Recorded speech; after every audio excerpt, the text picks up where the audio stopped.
I remember learning the difference between convex and concave from a 13-year-old boy using my friend and my butt as the demonstration. I was concave and I was vexed, okay?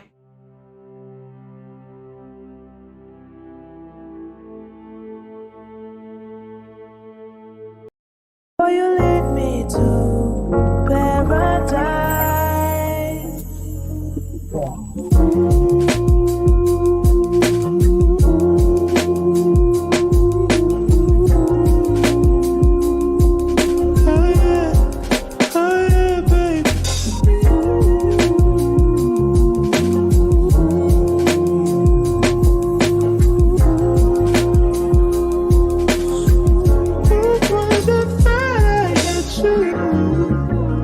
Every time I look into your eyes, I see it. You're all I need. Back to another video. Who are new here, welcome. If it's your first time, let me just tell you a little bit about myself. My name is Blissful and I am a recovering pick-me. I am a pick-me who turned into a boy mom and is now recovering and is centering herself, right? And the reason that I'm talking about this is because I see a lot of content creators talking about decentering men, decentralizing men. And, you know, it's usually about wanting them to change, flexing your unbotheredness, wanting them to not change, or just for women to stop doing the things that they're doing. And at the end of the day, it just really focuses too much on men. So this is why I'm recentering myself. And I wasn't even aware of the damage that I was doing to myself and society until I found myself in emotional and financial crisis. You know, I had to start unpacking certain things that I was allowing and things that I was clinging to. Now I'm going to try my best to go deep into how I unpacked myself and how the deficient behaviors were harming me and how I'm recentering my needs, my desires, and my goals.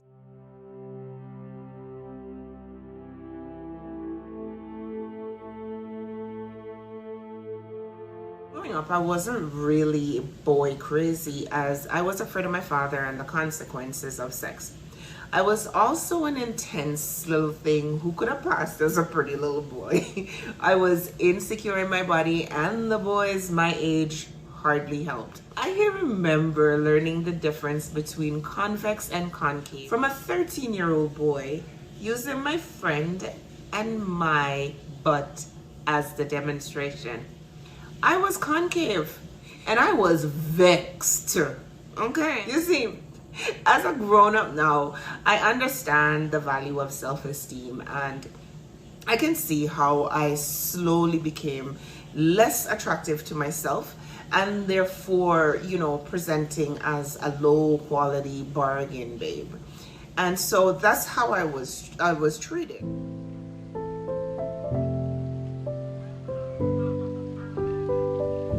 Growing up, I thought that everyone around me had it better than me, and I started the comparison game at the bottom to boost myself on the most awkward, insecure moments. I would think about all the women that I thought were deemed less attractive than me. Maybe they were missing teeth or limbs or had extreme skin disorder. Yes, I really was that shallow. I would think, well, you know, she has kids. Somebody found her attractive. Somebody has to find me attractive. And that worked for the earlier years, you know, until I started to develop around 16. Got a little mosquito bite here and there, and then I started gaining validation from men, and I thought it was game over. Now, in my experience, I think women are socialized to be picked by men. We're taught to be respectful, resourceful, productive, and be attractive while being demure. And even though we're educated and encouraged to be independent, it still goes back to, you know, marrying well and having the golden kids. And I thought I'd done that. Men, on the other hand, I find are taught to choose the best person or the best life for them, but they're not taught how to be supportive. In the current situation between men and women in our society, it's just dysfunctional in one word. You know, women are stepping back and they're starting to look at the big picture and they're saying, there's an imbalance and I'm not really that interested in doing it anymore.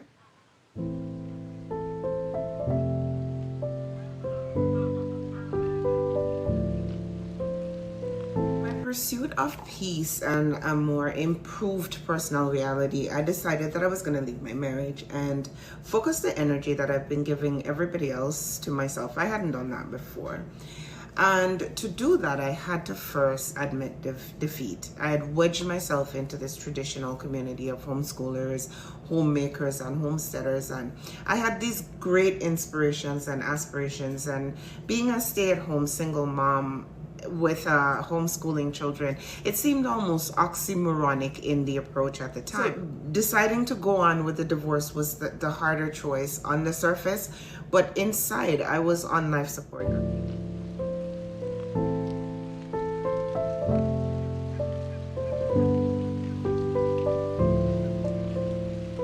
I was physically, mentally, and emotionally just over it. I was pretending and I wasn't happy. I was a single mom. Even when I was married, I didn't get a lot of help from my partner.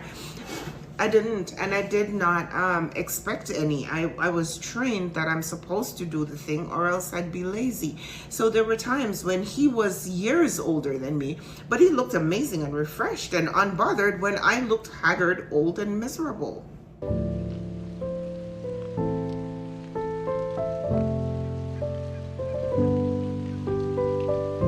Didn't know these terms before. I thought that this was just life.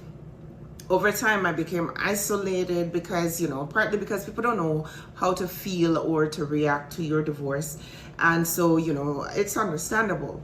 I remember a lot of low moments, sometimes, where I would just feel like a big failure. It would become so clear that I'd broken a second marriage. And, I was so dependent on this identity to feel like a whole person.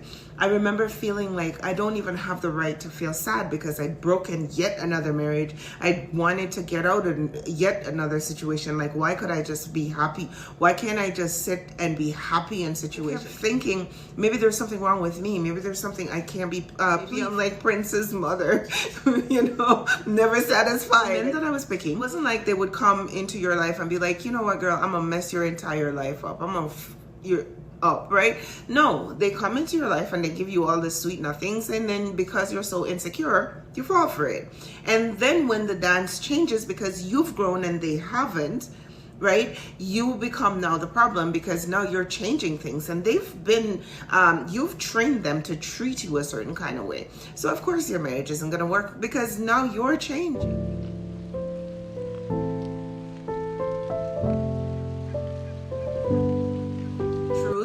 Behind all that is I was hiding behind my ex and my kids.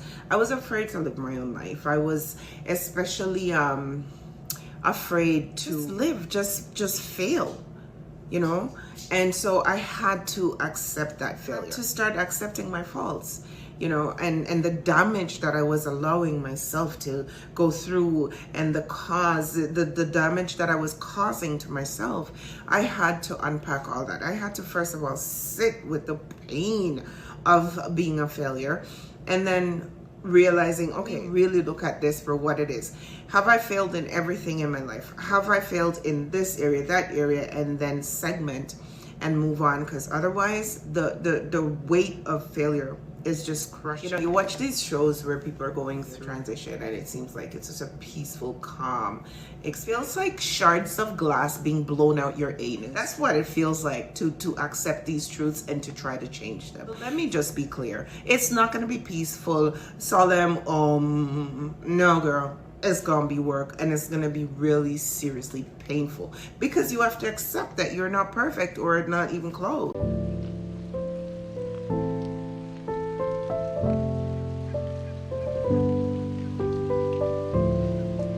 took me years to be able to actually sit in my failure, right?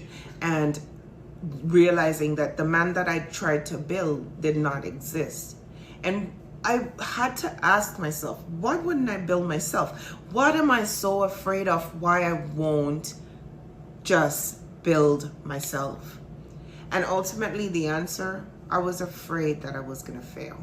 I was afraid of failure. So I hid behind my marriage, hid behind my children, and I just didn't live. My ex, for the most part, he tried his best. You know, he tried to play the role that I'd scripted for him, but he had his own unpacking and healing to do. And, you know, I wanted to hate him. I wanted to blame him. And I did for a minute, you know, but the truth is I just had to deal with the fact that there was no faceless, nameless monster. I was the one allowing the pain. I was the one opening the door for the pain and the anger and you know, the complete destruction of my life. So I thought that I was complicit in my own demise. I contributed in the dysfunction, so I really had no place to grieve. But over time, the thought hurt less and less, and I could slowly pick at it and just release the psychological pus that was sitting inside. So I had this whole victim mentality where I felt like this was being done to me, but also I was doing it. So the cognitive dissonance, it was as if it was my moral imperative to suffer. That makes sense? Almost like I'm being a martyr, like, oh my God, poor me.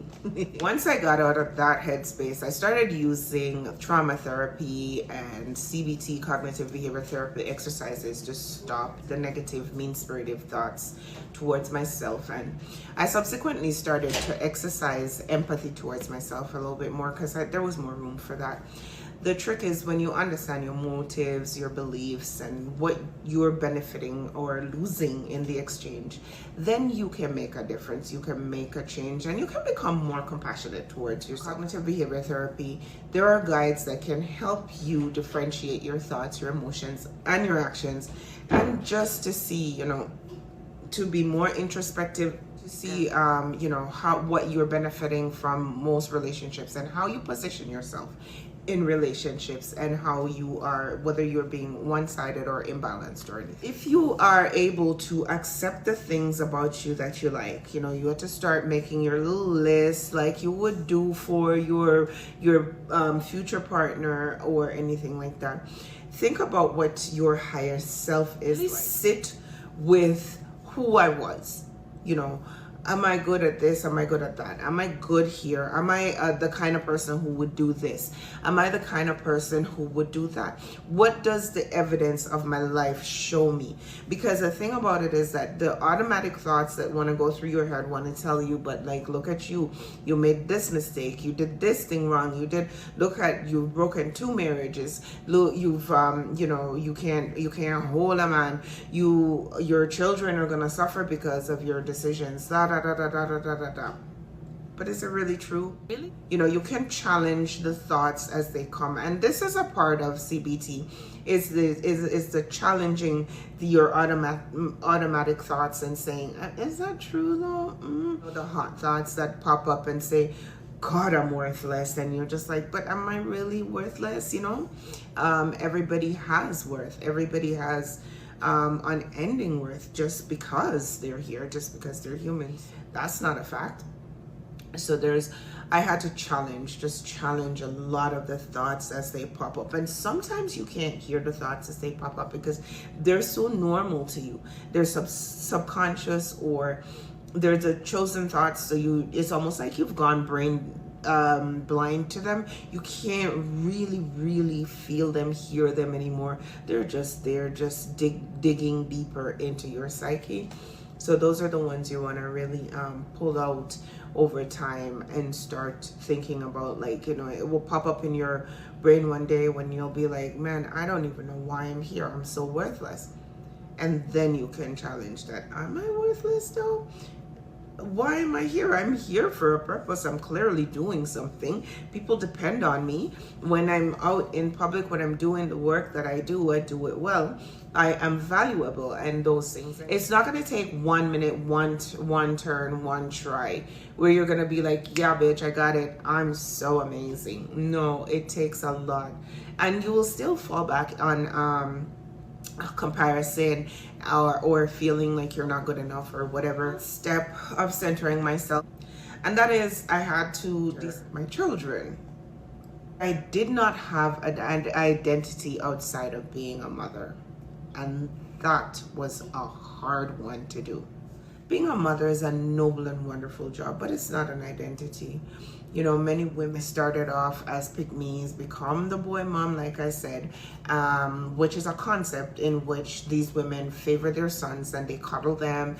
Added to that, and in my case, as a mother of black boys and future black men, I felt tasked with, you know, with the future of our people and not being complicit in tearing my family down or tearing black people down. So as such, I did everything in my power to make sure that my sons felt confident, seen, loved, significant, and heard, because they matter. And we're having to unpack the favor shown upon them at home and not in the world. The reality is these guys, my sons, if not trained how to love, give, grow, and improve, they'll become a part of the problem in society, and that's not what I want. I do continue to struggle not to coddle them. It's a learned behavior and it's hard to unlearn. So approach me and be like, you know, I'm grateful that you didn't do that and you let me learn this way and stuff. So anyways, now I'm just investing in my female friendships. I'm investing in my health and my education and my beauty.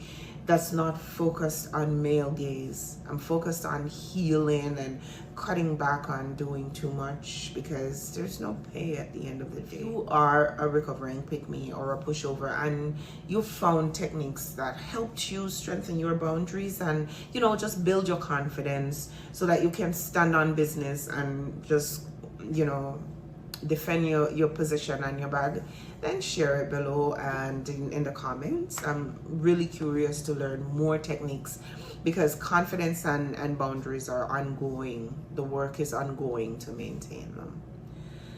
So that is the video for you guys today. Thank you so much for watching, and thank you for listening or just passing by.